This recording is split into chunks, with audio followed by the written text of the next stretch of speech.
a rescatar lo público, entendiendo todos estos factores que tienen que ver con la responsabilidad que asume la universidad en cuanto a investigación, pero también en cuanto a pertinencia social, en cuanto a la pertinencia. No nos basta simplemente hacer investigación y sacar público. Las universidades no son fábricas de conocimiento. Las universidades tienen que responder a las necesidades de su entorno. La extensión universitaria, lo que nosotros defendemos tanto, no es unilateral, no es como, aquí está mi investigación y yo te la entrego, sino que tiene que ser a través de un proceso dialógico o dialéctico con la sociedad, que la investigación surja a partir del entorno, de las necesidades que se viven ahí. Y eso es algo que hemos perdido lamentablemente porque las mismas instituciones públicas han caído en esta lógica mercantil. Las instituciones públicas tienen más autonomía del Estado que las lógicas del mercado. Entonces responden a la rentabilidad privada, si es beneficio o no, el costo-beneficio, etc. Eso por un lado. Creo que respondí a algunas preguntas. La articulación social. Bueno, hay que entender primero que en Chile no solamente se quiso destruir el Estado, privatizando los servicios básicos, los derechos, dejando un Estado muy reducido, muy incapaz de proveer derechos, sino que también se hizo una disolución social, se desmanteló o se desarticuló las organizaciones sociales. Hoy día estamos en una suerte de recomposición del tejido social que es fundamental para las luchas futuras. Entonces, no ha sido fácil para nosotros, no es llegar y vincular, no es llegar y materializar esta consigna que se expresa en las calles, que unidad estudiante y trabajador, ¿cierto? Unidad obrero estudiantil. Eso es básicamente una consigna que es difícil llegar y replicar a nivel material en la relación social. Entonces, claramente no fue fácil en 2011 lograr una articulación del mundo estudiantil con los distintos actores de la educación, porque además están los estudiantes, también están los profesores, los académicos, incluso los rectores, los funcionarios, no docentes. Con ellos ya fue muy difícil. A los rectores, algunos salieron por ahí en algún momento del año a las calles a marchar, haciendo una educación pública, pero no fue algo espontáneo tampoco. Hicimos claustros triestamentales, llamamos, interpelamos, emplazamos a los rectores a pronunciarse, etc. Hubo un esfuerzo muy minucioso por generar una suerte de responsabilidad común respecto al destino de la educación. Y porque además de a poco fuimos diciendo que el problema de la educación y la crisis de la educación no era un problema de los estudiantes o de las comunidades universitarias, o de las comunidades, sino que era un problema social de nuestras familias. Eran nuestras familias las que están endeudadas hasta el cogote, nuestras familias que se veían desesperanzadas porque su hijo finalmente ingresó en la educación, desertaron, los que egresaron no trabajan lo que estudiaron, o tenían pésimas condiciones laborales, o no tuvieron ese ascenso social que se les prometió. De hecho fue peor porque terminaron pagando más por la lógica del endeudamiento que el estudiante de familia más rica. O sea, había un problema que era social, y en eso se fueron sumando nuestros padres.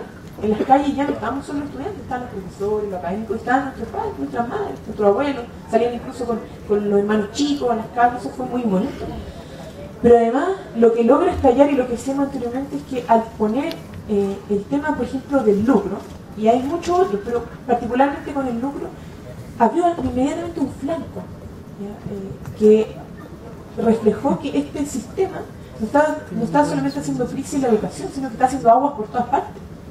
Y hoy día, por ejemplo, vemos cómo en el ámbito de la salud hay médicos, estudiantes de medicina que levantaron un plebiscito nacional de la salud para decir: queremos salud pública, de calidad y sin lucro.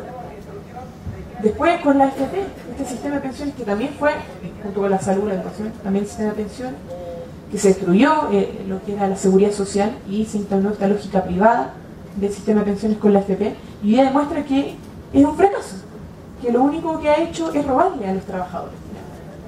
Entonces se ha lucrado con muchos derechos que antes habían sido conquistados. Y los recursos naturales también. Hoy día hay un movimiento en Calama, regional, que demanda la renacionalización del cobre.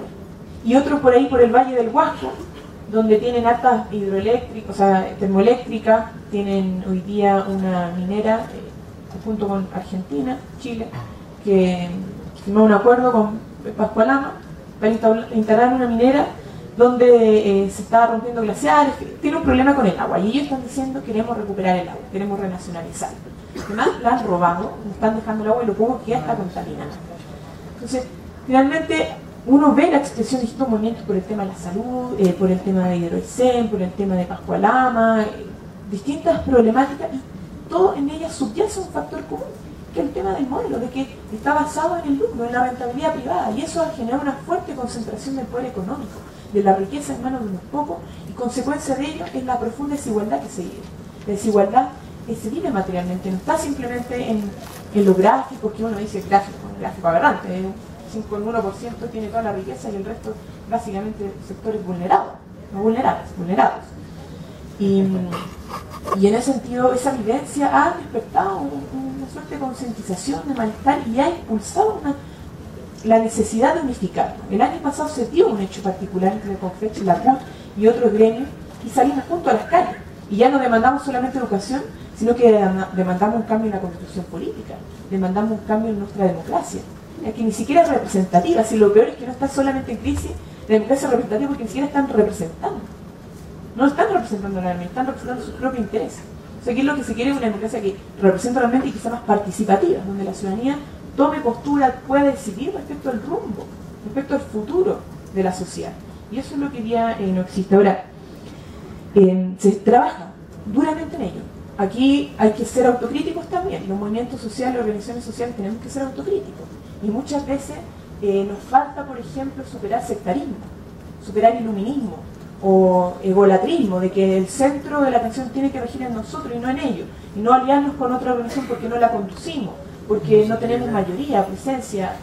Eso es un error y tenemos que superarlo día a día, cotidianamente, porque si no hay unidad real, la fuerza no la vamos a tener para hacer transformación.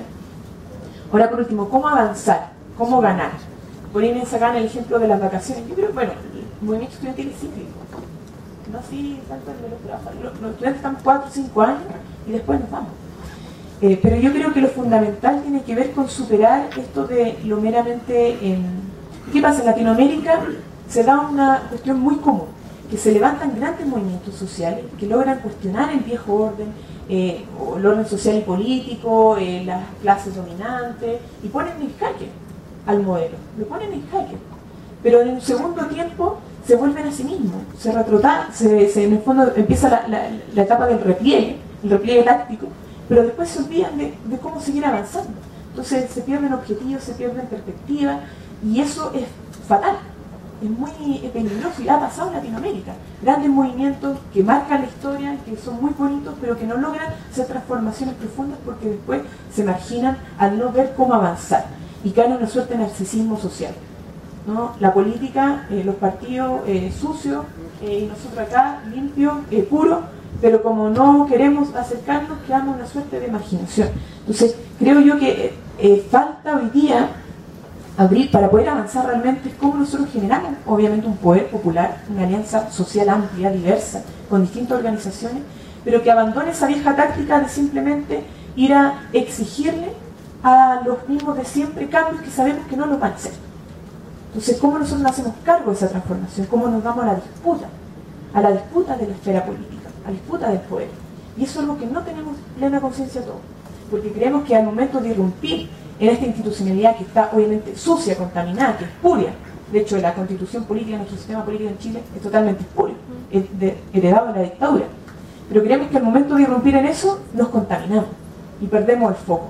Yo creo que hoy día hay que tener una táctica mucho más clara para poder hacer avanzar a los movimientos sociales, no simplemente exigir, sino que hacernos cargo de nosotros llevar esas transformaciones al plano institucional para superar la institucionalidad vigente, cambiarla, ¿cierto? Cambiar la regla del juego y poder hacer transformaciones estructurales a nuestra sociedad, porque sin lugar a dudas yo creo que los horizontes comunes están.